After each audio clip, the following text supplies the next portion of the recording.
Jesse, how are you doing? Good, how are you? I'm all right.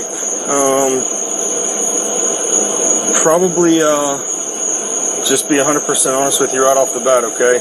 The house is deplorable. Living conditions. I just got home from vacation. I understand, but this isn't just from 2 weeks worth of vacation. Okay. The dogs are completely emaciated and at the point that they're being starved to death. So if you do me a favor and just turn around and put your hands behind your back.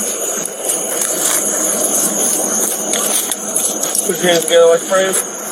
What?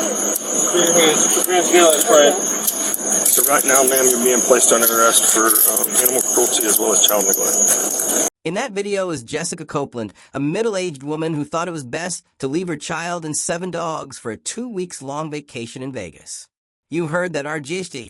She left her dogs and child without no plan, no care, no arrangements.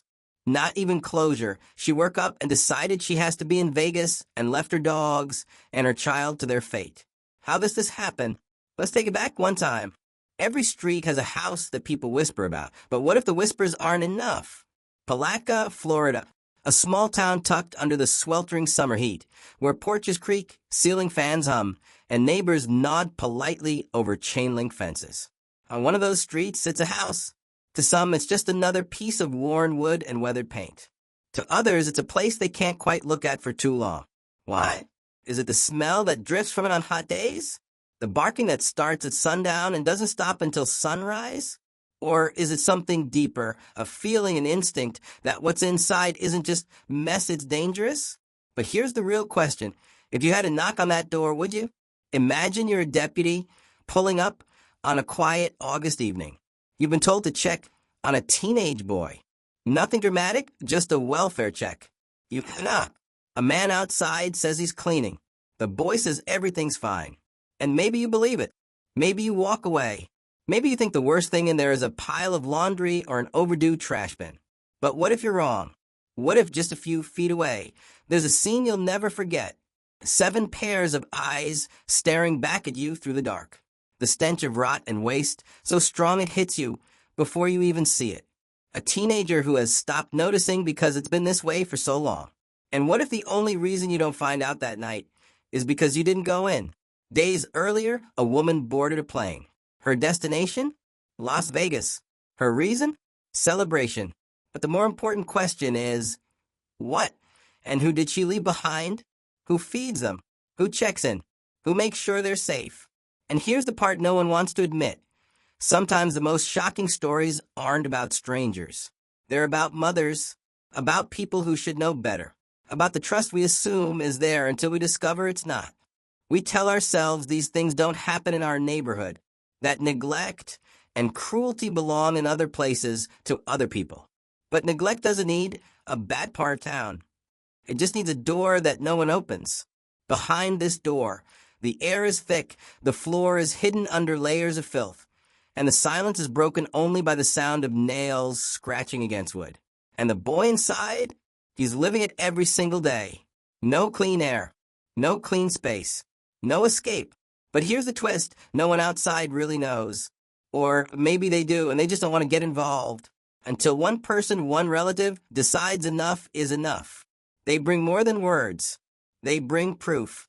Proof you can't unsee. Proof that forces action. And suddenly, what was once just a quiet house on a sleepy street becomes the center of a criminal investigation. Deputies return. They don't knock politely this time. They enter. And what they find changes everything. 7 dogs locked away, caged, pacing, ribs showing. Bowls bone dry. Floors buried under waste. Trash piled like barricades. And somewhere in the middle of it all, a teenager, silent, watching. But here's the question that will keep you up tonight. How many times did someone walk past that door before this moment? How many days, months, years did it take for anyone to step inside? And if this is what they found now, what was it like before?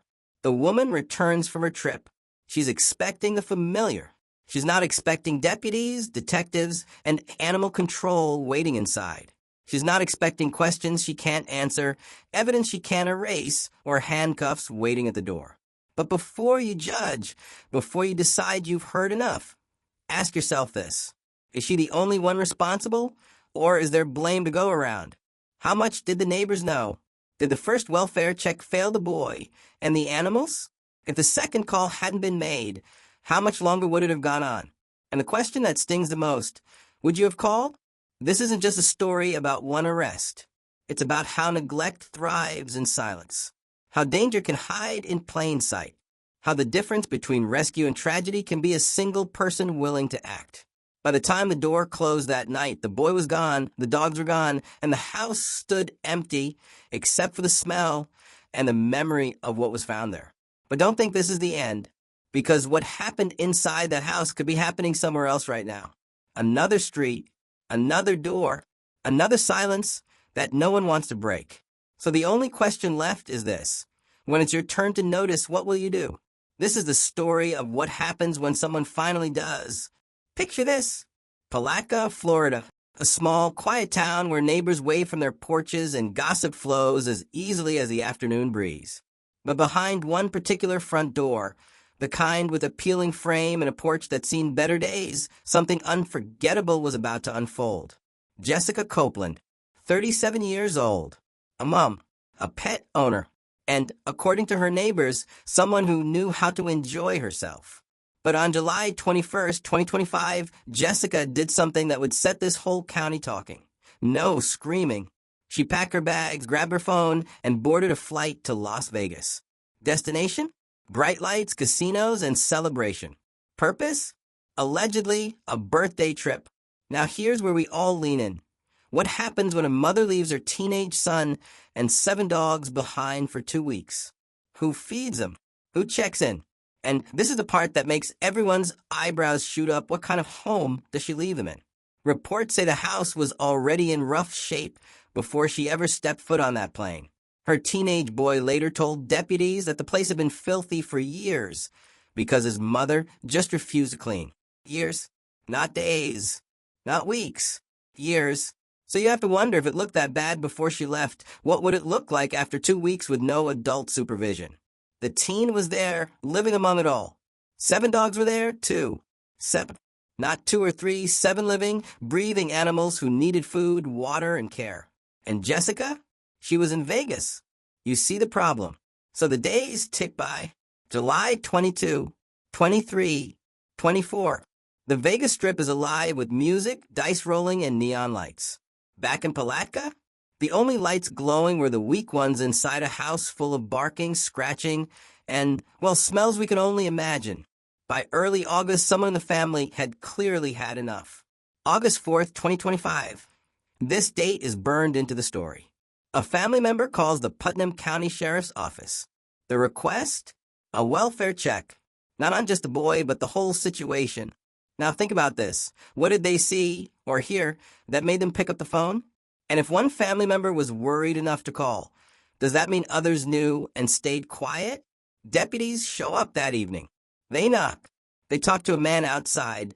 He says he's cleaning up before Jessica gets home. Cleaning what exactly? They talk to the teen inside. And guess what he says? Everything's fine. That's it. The deputies don't go in. They don't step over the threshold. No smell check, no walkthrough. And maybe, in that moment, they thought they'd done their job. But here's the twist. A little while later, another family member steps forward. Different person, different story. This one has something in their pocket that changes everything. Video evidence. And this isn't a cute clip of puppies playing. No, this is footage of emaciated dogs, ribs showing, water bowls dry, and what looks like a house you wouldn't let your worst enemy sleep in. They hand it over to deputies.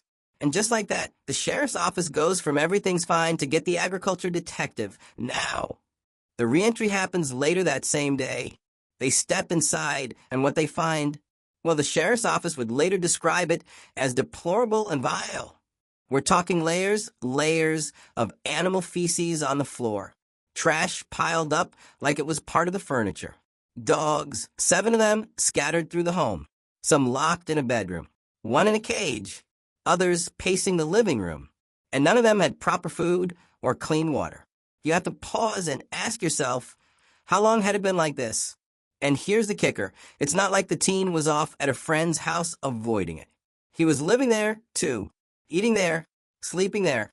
breathing the same air as 7 starving dogs and the stench of neglect. And remember, that's according to official reports, not rumor. So we rewind. July 21st, she leaves. August 4th, first welfare check, no entry. Hours later, second welfare check, full entry. And by the time the deputies are documenting the scene, they're already calling animal services. It's bad enough for child neglect charges, bad enough for multiple counts of animal neglect. And Jessica Copeland? She has no idea any of this is happening. She's still in Vegas. Now imagine the scene early the next morning, August 5th, deputies are still there. Animal Services is loading dogs into vans. And then there she is, Jessica Copeland, pulling up from the airport, suitcase in tow. Does she know the deputies are inside? Does she expect to walk into this? Probably not. But she does. And within minutes, she's in cuffs. Arrested on the spot. 1 count of child neglect. 3 felony counts of animal neglect. For misdemeanor counts of animal neglect. Bond set around $36,000. Some reports put it at $36,500. Either way, that's a lot of money for someone who just blew thousands in Las Vegas. The gossip in Palatka must have been deafening that day. The footage hits local news. The sheriff's office puts out a statement. The story gets picked up by national outlets. And all of it boils down to one question: how could this happen? How could a mother leave a child and 7 dogs in these conditions for 2 whole weeks?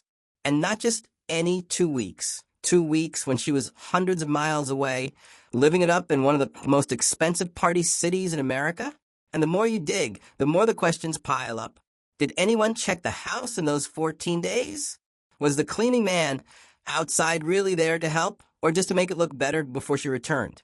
Why did it take a second family member, with a camera, no less, to make deputies walk inside?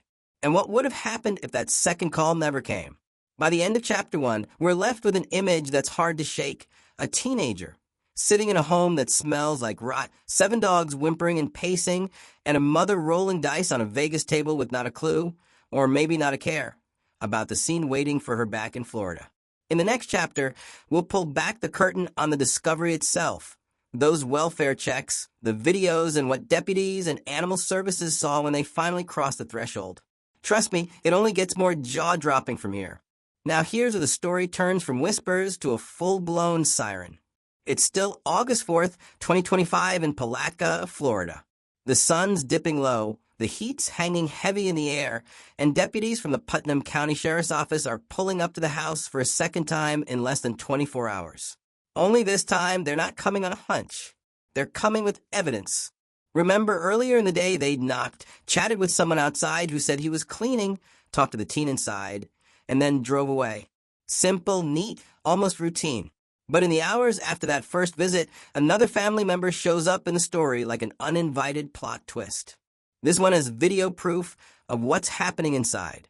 And that's the kind of thing no deputy can ignore. So they come back. But this time, they're not alone. They brought in an agriculture detective, the kind of officer who doesn't just deal with people, but knows how to document and process animal neglect cases. And if you're wondering why they needed that level of backup, just wait until you hear what they were walking into. The door opens and the smell hits first. Not a musty, oops, I forgot to take the trash out smell. No, this is the kind of stench that clings to your clothes, burns your throat, and stays with you for hours. Feces, urine. You can't air freshen that away. Step inside and it's chaos.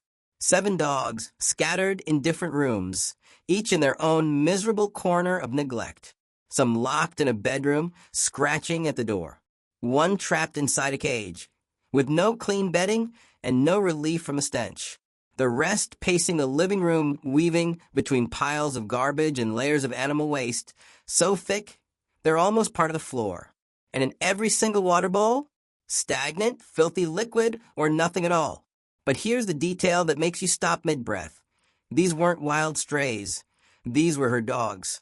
Animals she knew by name, left without food or clean water for who knows how long. And you can see it in the way their ribs stretch under their skin. Every step they take looks weaker than the last. And then there's the teenager. Still there. Still in the middle of all of this. Living it? He's not just walking past a mess, he's surviving in it. Deputies note his presence, but their focus is split now between child welfare protocols and animal rescue urgency. They call in Putnam County Animal Services because this is more than a one-unit job. By the time Animal Services arrives, the house is an active scene. Photos are being taken, evidence documented. Every corner is another snapshot of neglect. And while that's happening, those 7 dogs are being carefully removed, loaded into transport vehicles, one after another. No one knows yet how bad their health really is until the vets take a look. Now here's where the timing gets cinematic. While deputies are in the middle of this operation, a vehicle pulls up outside, and out steps Jessica Copeland, fresh from Las Vegas. Luggage in tow.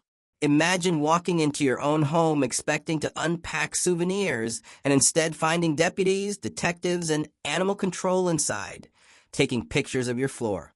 She's not walking into a private intervention. This is an official scene. She's met not with, "Hey, you're home," but with questions, commands, and within minutes, handcuffs. It's not the reunion she probably imagined. The arrest is swift.